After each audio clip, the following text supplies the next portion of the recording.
And if all of you can just like also check on the Facebook to make sure that it's good.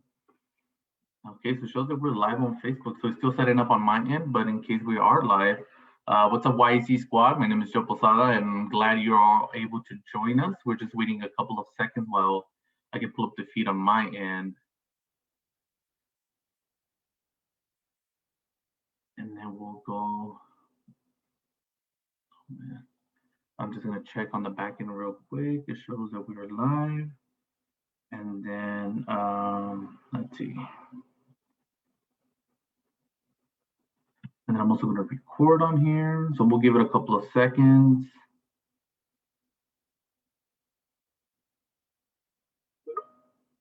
Oh, perfect. So it shows that we're live on Facebook. All right. So good afternoon, everyone. My name is Joe Posada with the UTYECD squad.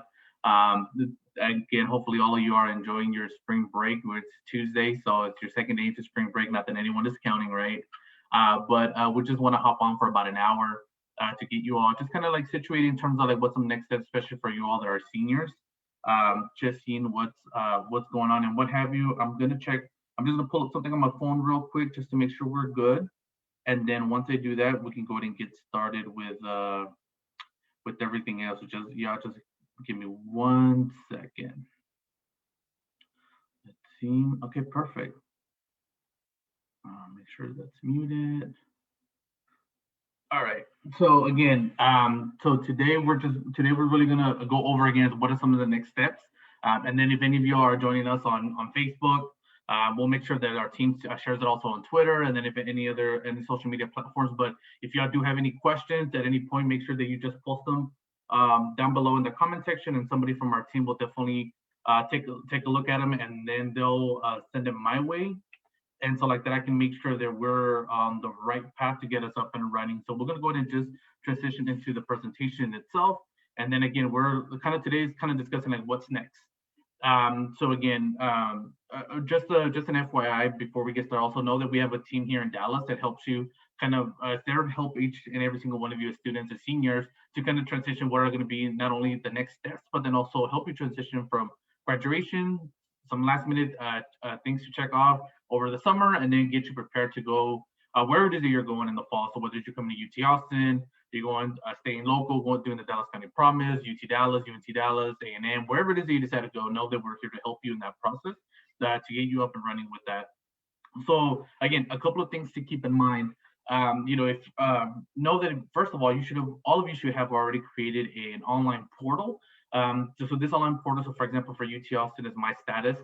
So you will be logging in on this portal and kind of managing and tracking your application status for admissions, but also your financial aid. And then in some of those portals, you can also check the status of your housing application.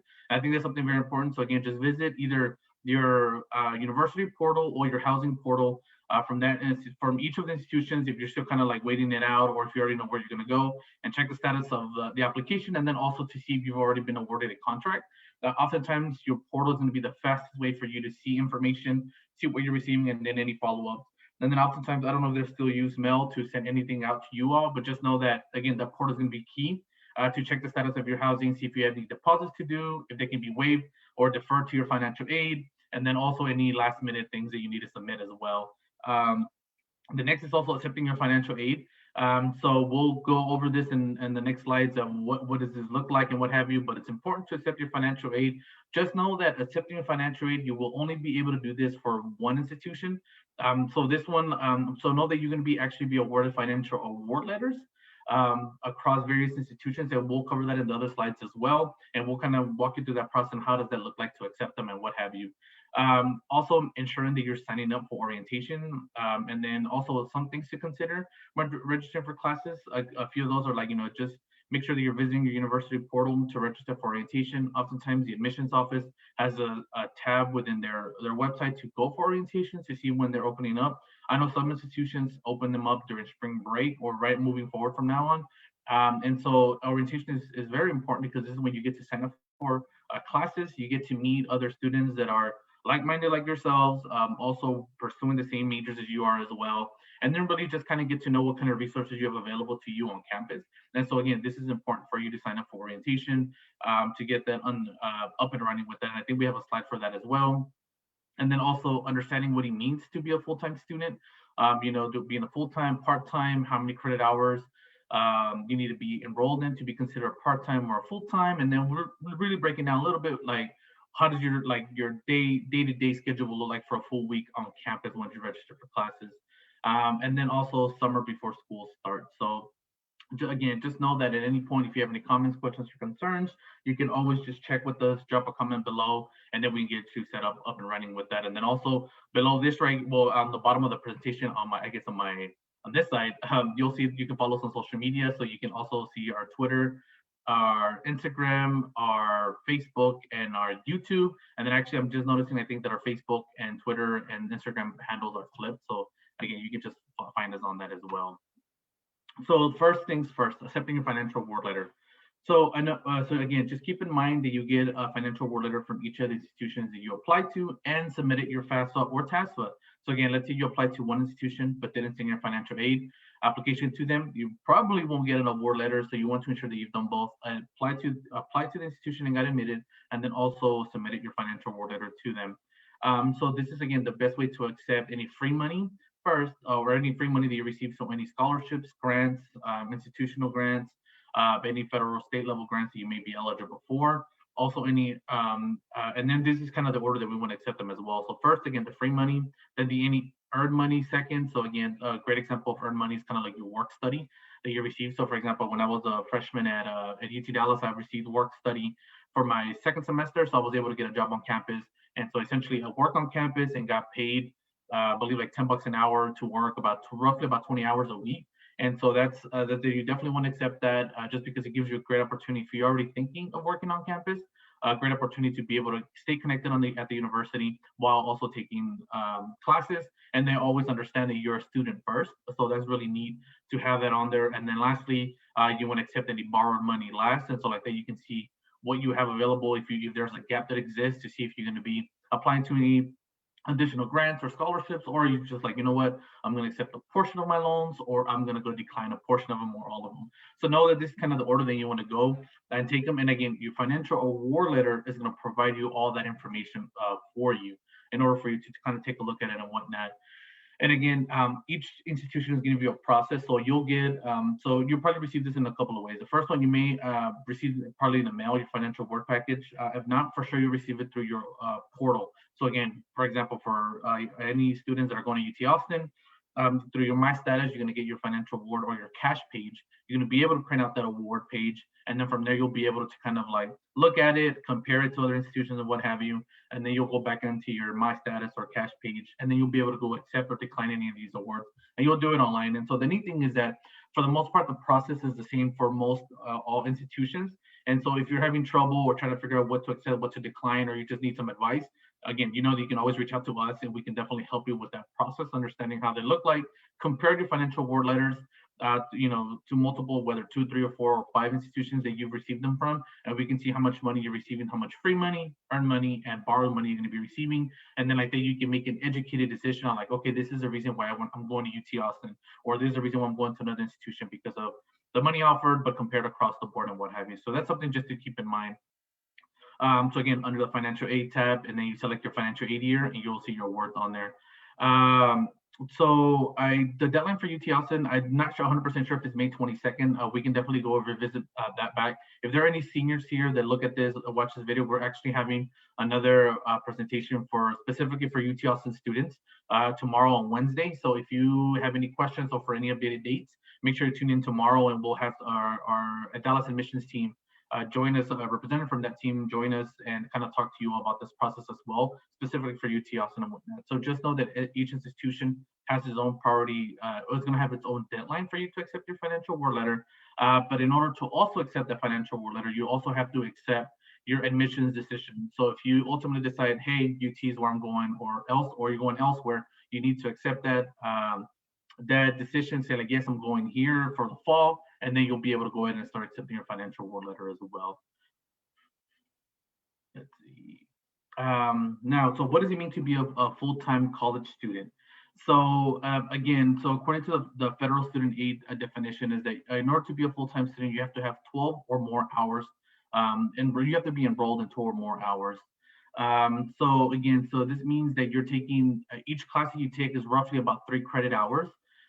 So if as long as again, if you're taking 12 hours or more, you're full time. If you take anything below 12 hours, so let's say you end up doing 9 hours, typically is the standard that you end up seeing, because that's again each class roughly is looked at 3 hours per class per semester. You may find like you may end up taking like a science course and a lab. So and you may only be taking 4 classes, right? So it's just 3 main classes, but let's say the biology class requires you to take a lab and it's only 1 credit hour. Technically, you'll be at 10 hours and not 12 hours. So that's something to keep in mind as we're looking at them. So again, so this equals to approximately 4 classes. So again, each class is roughly about 3 credit hours. And then again, having anything under 12 hours is considered part time. Um, Again, each institution usually runs on at least most state public institutions in the state of Texas are broken into some 2 semesters in the spring and the fall. And so you're able to take again those 12 credit hours each semester. You can take more, you can take less. But if you want to be eligible for the full amount of financial aid, you want to take at least 4 classes or again 12 hours. And essentially each credit that you see, so 1 credit hour means roughly that you're 1 hour in the classroom time per week. So essentially, most classes are 3 credit hours. So if you see that you're taking a 3 credit hour class, that means you're in the classroom 3 hours of the week. And so again, one class 3 hours. And I think on the next slide it gives us a little bit more. Yeah, so how it looks like. So for the entire week, let's say you're looking at like I'm taking 12 hours. How does this look like? So again, typically you can do classes that you meet 3 days a week for an hour. So again, that's an hour a day. So let's say you would meet on a Monday, Wednesday, and Friday. A 1 hour a day. So let's say you take a class from 10 to 11 a.m. So that's a 1 hour class, and you take it Monday, Wednesday, and Friday. You also have the opportunity to take where you meet twice a week. So it's about roughly an hour and a half. So it means that instead of you'll probably be taking it on a Tuesday and a Thursday, and you'll meet from 10 to 11:30 a.m. every Tuesday and Thursday. So instead of doing Monday, Wednesday, Friday, now you're doing Tuesday and Thursday. And then my personal option was the once per week, which is roughly 3 hours. So I really love the 3 hours, especially when I was becoming a senior, because it allowed me to kind of put all my classes in like the first, like either the beginning or at the end of the week, and then the rest of that time I was working full time. And so it helped me. So I was only meeting my classes. I was like, I remember having my first semester on a Monday, and I had classes. I had like three classes on a Monday, and so that's 9 hours. I'm in class that entire day. But I had an early day, and but at the end of that Monday, I didn't have another class until that Friday. So that Tuesday, Wednesday, Thursday, and then I believe that Friday morning was all open for to be specifically for work and what have you. So that's my personal favorite, just because that's kind of how I figured out this how it worked. So again, so you have those 3 options. So again, you either meet 3 times a week for an hour long, twice a week for an hour and a half long, or once a week for 3 hours on there. So these are some things you keep already in mind and start thinking about as you're registering for orientation, and then you meet with your advisor, because ultimately you're going to be kind of talking to them like, hey, like this is kind of my schedule. And this is why it's important to sign up for orientation first, because typically if you're able to sign up for orientation at very early on, you will have an opportunity to really sign for those classes up as soon as possible. So if you wait for the last day of orientation to sign up, you're really looking at whatever's left over. Granted, now that I mean, depending on how we're looking at it in the fall, if it's going to be virtual or in person, that may affect on that. But again, just keep on looking at the institutions that you're interested in, or talking to our representatives. For example, if you're at UT Austin, make sure you tune in tomorrow so you can talk to our Dallas admissions team here to see how that's going to look like. So typically, that's how a week looks like during college. Um, so some things to consider when you're scheduling for classes in the fall. So again, just understanding your personal habits. So are you a morning person? So an early riser. So like, I'm a morning person in terms of waking up and doing things physically. So like, if I have to work on something or I have to go outside and do some labor, what have you, I'm a morning person for that. But I know I'm not a morning person for to read a book, take a test, or be in class at 8 in the morning, 9 in the morning. I learned that the hard way because I didn't have this conversation with myself or with anyone for that matter. So I was taking 9 a.m. statistics for psychology courses, a 10 a.m. government class, and then like by 12 p.m. I was already burned out just on one day in classes. So this is something again like to keep in mind as you're considering like are you a morning person? Can you do classes? Can you read and what have you? Do you need coffee? Do you need energy drinks and what have you? Do you like to sleep late? I used to sleep late a lot. I used to game a lot as well, so it's like that definitely didn't help. So the fact that I slept late and wasn't a morning person was definitely a big no-no my first semester, and I should have known that. But then also, like, would you like a break between classes? Are you the type that you just need 10 minutes to get from your first class to your second class and keep going? Or do you like, what, I actually need about an hour break to grab a snack, go back to the dorm, and then make it back to class?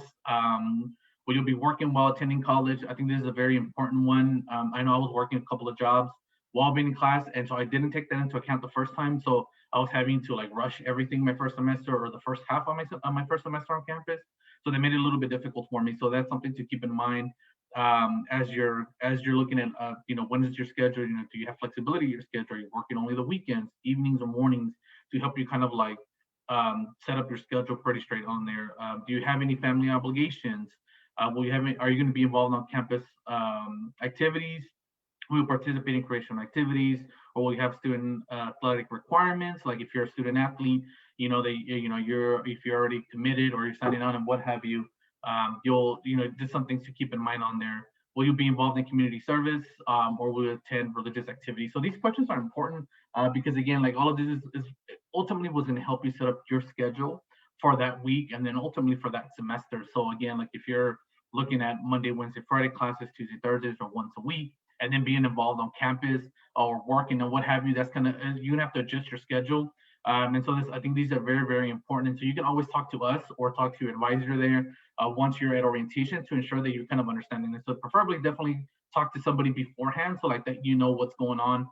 You understand yourself a little bit better and your time limitations, and to not only that, but also to ensure that you're keeping yourself accountable, because going off to college is important, right? And then that should be your primary kind of like focus. Like school is going to be the focus itself, and so, but we also understand that you have other responsibilities, family responsibilities, work, you having to work to support back at home, have younger siblings or kids of your own that you're supporting, what have you. So all those things we understand, so feel free to always reach out to us to ensure how that's going to look like moving in the fall, as well.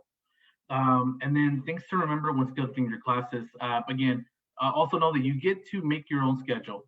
Um, this is this is true when also signing up for at least the first couple of or the first half of your orientation. Oftentimes, a lot of the classes that you take, depending if they're very popular or they're or just required by the university and what have you, you might have a lot of sections as well. So you might, for the most part, be able to find the perfect schedule that you like. But I've always learned that the sooner the better. So the faster or the earlier you're able to sign on for orientation, the better, because that's what's going to allow you to really, really hone in and understand your schedule and make it to what it is that you need it to be.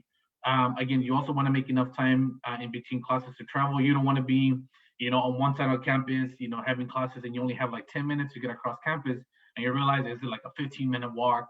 So then you're going to be running out of breath, sweating, and what have you, and you definitely don't want to be out there being all that, especially if it's in the spring and it's getting hot, or if it's cold and raining, whatever. So you want to make sure that you're understanding where your classes are at. This is also why it's important to also visit the campus when you get a chance, whether it's during orientation or if you get a chance to go. I know right now, because we are in a pandemic, it may look a little bit different, but I know some institutions are open for you to come visit the campus. It may be just a limited amount to get a tour or what have you, or even virtually be able to check them out. But they're just something to keep in mind.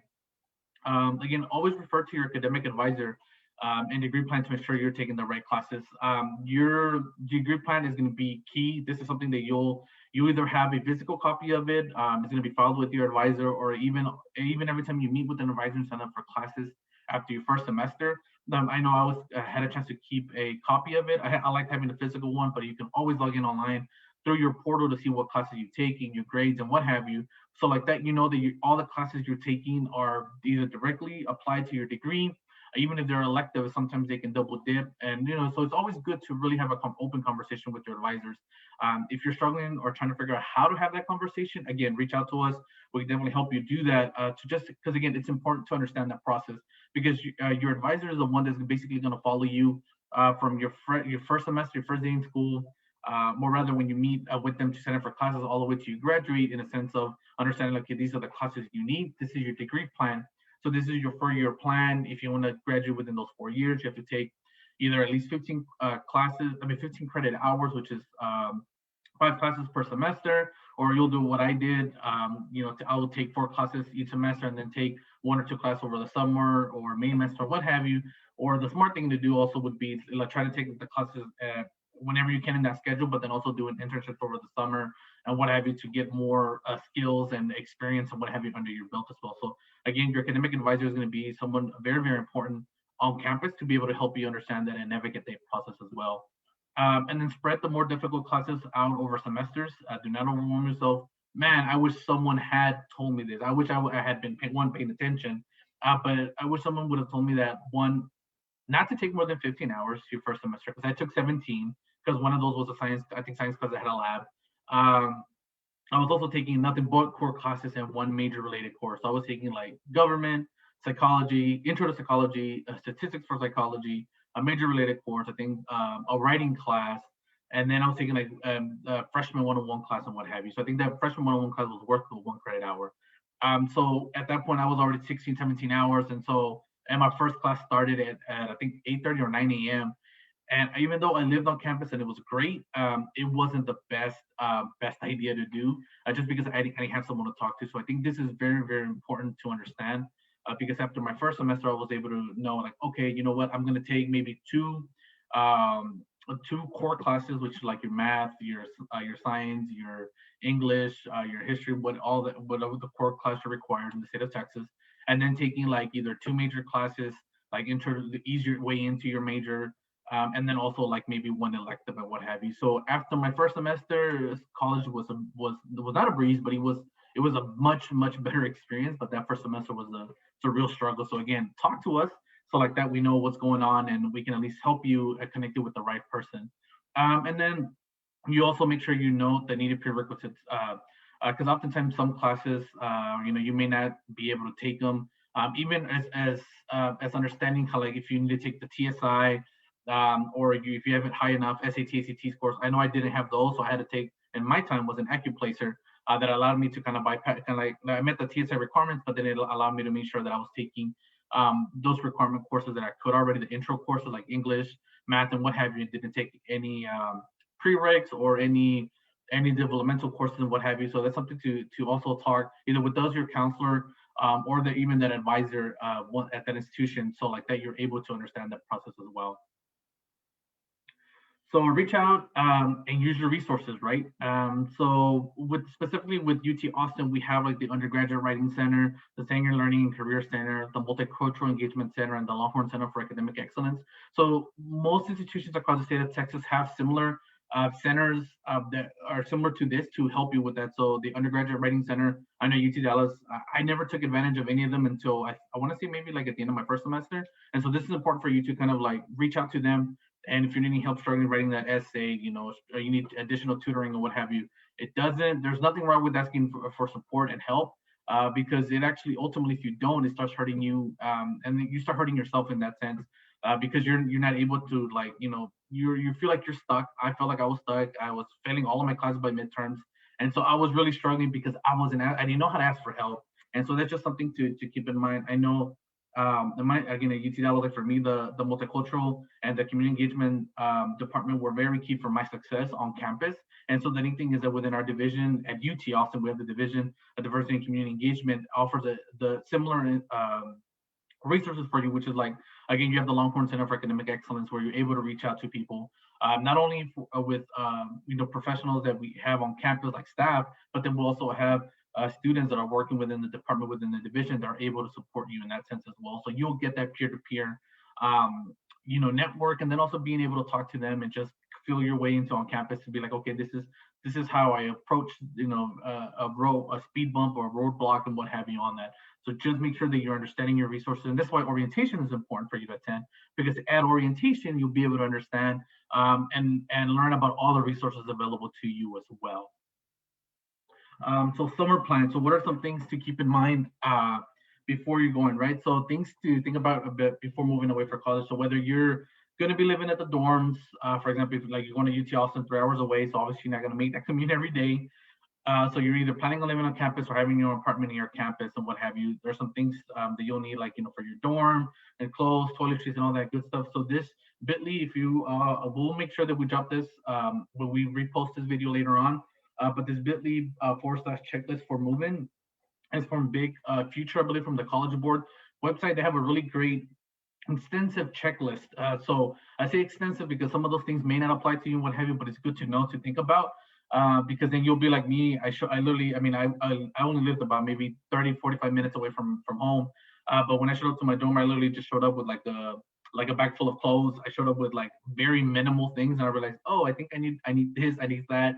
And so luckily for me, I had a Target down the street, and so I was able to hop on and buy some things. But you definitely want to ensure that you're going as prepared as you can, especially when it's moving date. So like that you have everything on there, you have everything that you need, and you're having a smooth transition to starting on campus, starting your classes and what have you. So I think that's very important. Again, also reach out to your future roommates if you're living on campus, just to get to know them, to understand one another. A neat feature that with UT Austin, you'll be able to, either if you know somebody that's already going to campus and they've already been admitted, they submitted the application, you can oftentimes try and put the UTEID to try to match with that person. But other institutions may have a different process, or what they'll do is you'll fill out like a little survey questionnaire to match you with compatible roommates, and then you'll be able to either see their profiles or just be matched and connect with them prior to moving in, so like that, to see if everything is good, and then hopefully you get to at least meet virtually for sure before you move in, and so you're in a good position whenever you do move in, and you have that. I had really great roommates when I started my first year. I only lived on campus 1 year on campus, and I really enjoyed my time with my roommates. They were, I believe, both from Plano Richardson area, so it was just really good for us to get to know each other. And we kind of like, we didn't really have boundaries because we kind of knew like what worked, what didn't work, and then just kind of like went flow. But I think that's always good. And we had a really great RA. So again, you might have something like a resident advisor on campus that may, or assistant that may be on campus to help you with that. So that's always good to reach out to your future roommates to have that. And then also take time to connect with family and friends before the move. Because if you're especially going to move away a couple of hours away from from your house, to live on campus, or even for me it was maybe 30, 45 minutes drive, but I didn't have a car my first semester, so it was really an hour and a half train ride from all the way from Richardson or Plano all the way back home.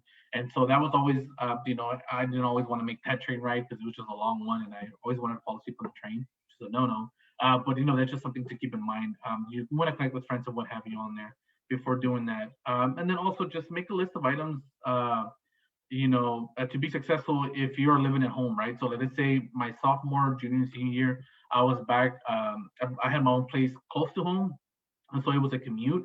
And so just understanding what are some of the things that you're going to need to be successful, whether they're physical things like the desk, school supplies, or just a network or time frame, time management skills, and what have you on that. And then also you want to communicate and set your schedule and set boundaries. I think this is also very, very important because especially if you're living at home, again, you're doing schoolwork and it's not the same as high school where you can just be like, oh, I'll do it in 30 minutes and what have you. It may take you a little bit more time. You may have longer projects to work on, or you're really studying for an exam and what have you. So oftentimes, if you have younger siblings or you're living at home and what have you, you may have other responsibilities. So I think this is important to have that conversation with your parents. Not to let them know like, hey, don't bother me, but mostly, hey, like from this time to this time, I want to set a schedule where I can study for a couple of hours to prep for this exam or what have you, and having that open dialogue. And I know oftentimes those conversations can be difficult sometimes. I know for me it was, in terms of, because I'm a first gen kid, so my parents didn't get a chance to have the option to go to college. So for me, I was working on the weekends and having to kind of like set the boundary with like whether it was my dad, starting like, hey, like this weekend I can't go work because I have an exam coming up, or I have a study session on campus and what have you. So I just won't be able to come home, or won't be able to. I have to be on campus and what have you. So again, these conversations can be difficult to have sometimes to break the ice, but definitely connect with us again to help you mediate the conversation, or just like some tips and pointers and what have you. Because I know we have a great team members here in Dallas with the UT Youth Engagement Center, and so they'll definitely give you that information that you need on there for sure. And I think that covers everything that we have for today in terms of this presentation. We're actually going to move and see if anybody from our team, I know they're on, if they're wanting to drop some bits of wisdom and what have you. But this is how you can contact us if you need to reach out to us, social media and what have you. A lot of this stuff is it's on there, but then the main one is what you see on here. So that's something just to keep in mind on there. Let's see if I can pull up the other one on there. But again, you'll just have like, again, you can reach out to us here. But again, this is just important for you just to understand, be prepared, and just if you have any questions or anything like that, let us know. and we can have that. So I'm actually going to transition over to having the rest of our team. So and I know we have a DJ, Carolina, and Taryn on. If y'all want to drop some words of some words of wisdom or anything about your experience, some things that work for you and what have you, especially that second semester, the last semester in high school and transitioning over to college, feel free to chime in.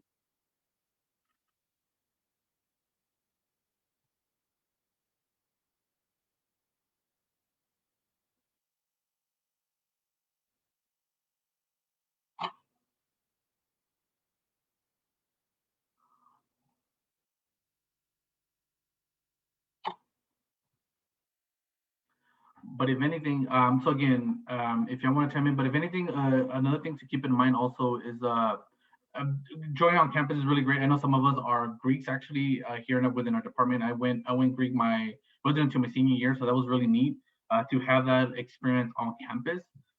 But so for me, was that and joining organizations definitely helped me be involved and also helped keep me accountable to be active on campus and what have you. I'm gonna check our social media right now to see if we have any questions posted on there. But if anybody wants to hop on and just share a couple of words, Hey, what's up, Joe? how you doing, DJ? What's up? Doing good, man. I did have something I just wanted to say. Congratulations to all the seniors. We're so happy for you. We're proud of you. One thing that I would say for you guys is just to definitely ask the questions. Go ahead and ask what about everything. A lot of times you're doing what you think you need to do. If has to deal with your major or just with your classes, you're just doing because you think it's right. Ask all those questions. One thing I didn't like being told no when it came to college stuff, or I couldn't do this, or so I would just end up just doing things. And then if I would have asked or just contemplated with the teacher, or if not an advisor, something like that, it would have helped me out a lot. So one thing I would say do is just ask all those questions that you do have. Get them out if you need to ask your parents. Like Joe said, we are always here to help you guys. So yeah, just ask the questions. It's better to ask than to just go in and not know what's going on. No, for sure. And I think we have someone also shared saying limit the partying, right? So I think that's key. Because again, you want to know that you're on campus for a reason, and that's really to really be to study, right? To learn a craft, to learn, to become an expert in whatever it is that you're pursuing. And so definitely, you want to make sure that you want to have a healthy and I want to say like gatherings, healthy engagement with others and what have you, because it's always good. I'm not saying don't do anything fun or what have you. On the contrary, enjoy college because college. For me, I remember the first 2 years. I think I struggled when people would say like, "Oh, college is the best years of your life."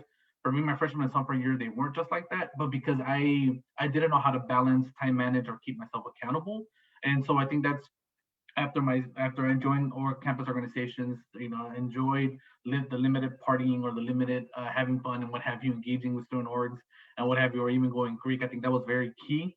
And then ultimately to help me graduate within the 4 years that I wanted to be at UT Dallas and what have you. So I think that's very, very important for us to have that. So any last words of wisdom, Carolina? I see that you're on. Yeah, Do you want to share anything? yeah, I did have last minute like words of, I guess, advice, and you definitely covered a lot of good topics as far as like what to do and to get ready. But I feel for students, once you're there, I think for me, the first semester that I was there really changed the way that I thought about and understood relationships and friendships because it's different in high school where like, right now it may be different with Zoom, but like you'll see each other, you'll be in the same area. So like so-called acquaintances or like friendships, right? Like you see those people every day, but in college, you can have a friend that you only see on Tuesday, Thursday because the rest of the time like they're busy or like you're busy. Schedules clash more often than like you think they do, like in high school.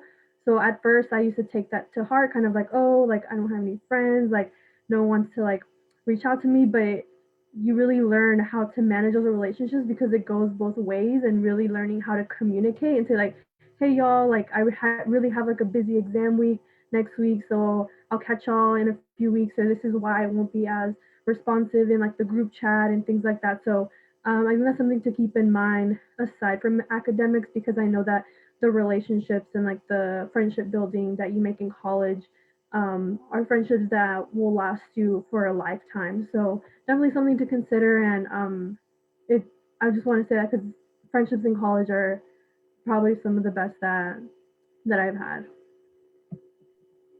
No, and thank you for sharing that because I think that's like very, very true. Because like man, like I remember my freshman year, like I kept in touch with a lot of my good friends for a good amount, and then like my best friend, he went A&M, so he was 3 hours away. So like for us, it was just that we felt like we needed to stay in constant communication. Like oh, and then but it's like oh, I can't do something this weekend, and then you really start realizing that that circle starts coming like starts shrinking and shrinking.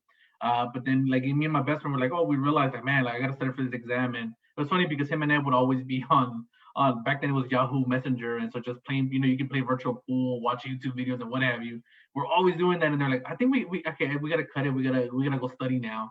But we understood that like the importance of those friendships, and then you realize that a lot of people that we were friends with in high school, we thought we were really cool with, you disconnect with, and it was not until after the fact, once you graduate or we go through similar experiences, that you realize the importance of that. And there's some good friends of mine that I've stayed in touch with from high school and college because we went to the same institution, what have you, but we rarely saw each other because they were business majors or accounting majors, and I was in EMAC, and so we were on opposite ends of campus. So I think thank you for that, Karina, because that's extremely true and helpful to for our students to understand that.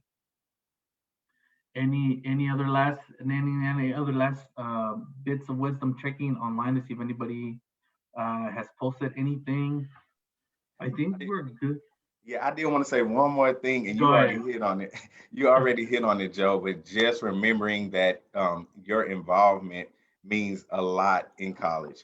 Even if you are a commuter, I would just ask you to just get involved.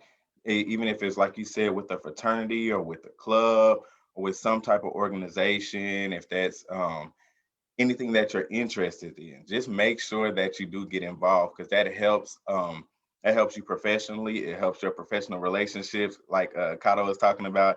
You get lost sometimes. You're not always with those same friends, so you have to learn how to interact with those new people and new groups and just figuring stuff out. So I would definitely say get involved. It just broadens your outreach of college, and sometimes you can get stuck in your group when college does get tough, or even at the beginning, you might not have anybody. Those groups will help you just to relate to other people. So I would say just stay involved, get involved. Yeah. At the same time, though, I'll say from another experience that I was very, very involved in high school, and I know a lot of our students are the same way.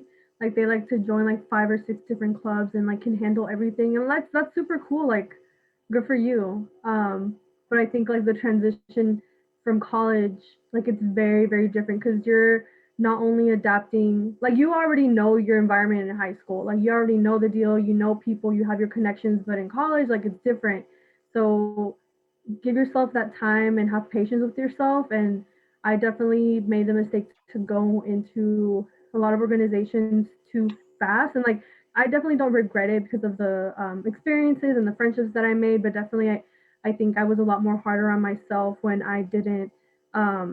I couldn't do everything like I used to in high school. Not recognizing that like girl, you're adjusting to other things. You're adjusting to a new town, to new people, to new environment, new food, like everything. So if you don't want to get involved your first semester, don't get involved. Get the feel around for campus, for your classes, your study habits, and then like start joining clubs. Or if you do want to join club right off the bat, do that. But always know how much you can handle. And don't spread yourself too thin because I'm speaking from experience. It's it'll like it'll come back to you and you'll learn the hard way. No, yeah, thank you both of you for that because I mean it's I think it's again it's key. Again, like understanding yourself and understanding when to get involved and what not. For me, I was the same. Like I didn't get. Uh, I I I struggled because I was scared because I was already struggling in college. I'm like, man, if I'm struggling in college, like it's gonna be much worse, being involved and what have you. And for me, it was the contrary. Like it wasn't until I started getting involved, and again, I didn't jump, did 10 organizations. I did, I believe, like two or three at most, and it was like one at a time, one per semester. I joined, and ultimately helped me because it gave me another reason and another like accountability check, like, oh, hey, like if I want to be involved in this org, I have to keep my GPA up, or I have to take this amount and what have you. But I also knew, like kind of like you mentioned, like, oh, like, it eventually catches up when you're trying to do everything. And then you forget, oh, I'm also a student. I'm also probably working. I have a family member that I'm probably also reaching out, connect with, and friends and what have you. So it's like trying to balance out, from resting to studying to doing well in school to being involved and all that good stuff, the social life. So again, thank you all for sharing those nuggets of wisdom to our students, and know that we'll continue having these conversations. Hopefully, I think this brings up a new topic. I think for a future podcast for us to just be real, like UTYCD, like real about our college experience, what our ups and downs, but so for students don't have to go through those, make those mistakes themselves and understand from us, because ultimately that's what we're here to do, to help each and every single one of our students to be successful and understand that process, and always know they can always come to us and ask for advice, or just have a conversation. We've had students that we really had really great conversations with that needed help with admissions, applications, with essays and all that good stuff. And so you already get to know us, and so you can also explain our experiences a little bit better and more in depth. So I think that's a few future topics and what have you. So again, I think that's just all we have for today. So again, thank you all for watching us. For those that watched with us live, and those that end up watching this later. Again, if any comments after this, after we end the stream, you have any questions, feel free to drop a comment, or questions down below in the comment section, and we definitely address them.